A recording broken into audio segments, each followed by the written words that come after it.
হাইকোর্টে আরও একবার মুখ পুড়ল মমতা বন্দ্যোপাধ্যায়ের সরকার এবং তার প্রশাসনের। বড় জয় ছিনিয়ে নিল বিজেপি। কি হয়েছে চলুন বিস্তারিত দেখে নেওয়া যাক। তার আগে আপনাদেরকে অনুরোধ, ভিডিওটি ভালো লেগে থাকলে লাইক, কমেন্ট, শেয়ার এবং সাবস্ক্রাইব করতে একদম ভুলবেন না। চলে আসি বিস্তারিত খবরে।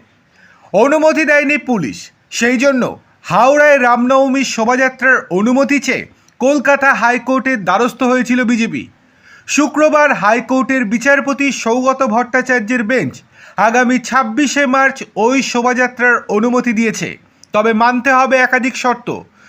রামনবমীর শোভাযাত্রার অনুমতি দিলেও কি শর্ত মানতে হবে বলে জানিয়েছে দেখুন। এই দিন বিচারপতি সৌগত ভট্টাচার্যের বেঞ্চ জানিয়েছে সর্বাধিক 500 জন ব্যক্তি নিয়ে করা যাবে শোভাযাত্রা। রামনবমীর মিছিলে অস্ত্র নিয়ে অনেককে দেখা যায়।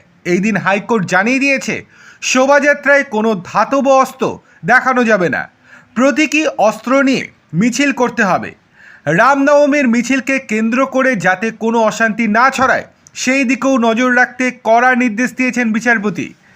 মিছিলের আয়োজকদের হাইকোর্ট নির্দেশ দিয়েছে শান্তিপূর্ণভাবে মিছিল করতে হবে। শোভাযাত্রায় সময়ও বেঁধে দিয়েছেন বিচারপতি সৌগত ভট্টাচার্য। তিনি নির্দেশ দিয়েছেন বিকেল 3টে থেকে 6টা পর্যন্ত করা যাবে শোভাযাত্রা। বাংলায় বিধানসভা নির্বাচনের নির্ঘণ্ট ঘোষণা হয়ে গিয়েছে।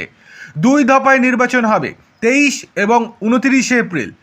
ভোটের নির্ঘণ্ট ঘোষণার পরই বাংলায় আদর্শ আচরণবিধি লাগু হয়েছে। কেন্দ্রীয় বাহিনী রাজ্যের বিভিন্ন প্রান্তে টহলদারি শুরু করেছে। এই আবহে হাওড়ায় রামনবমীর মিছিল নিয়ে পুলিশের অনুমতি না পেয়ে হাইকোর্টের দ্বারস্থ হয়েছিল বিজেপি। বছর 3 আগে রামনবমীর মিছিল ঘিরে উত্তেজনা ছড়িয়েছিল হাওড়ায়। বেশ কিছু দোকানপাটে ভাঙচুর করা হয়েছিল, আগুন লাগানো হয়েছিল। তার আগের বছরও হাওড়ায় রামনবমীর মিছিল ঘিরে উত্তেজনা ছড়িয়েছিল। এই পরিস্থিতিতে এই দিন হাইকোর্ট রামনবমীর শোভাযাত্রার অনুমতি দিলেও একাধিক শর্ত বেঁধে দিল।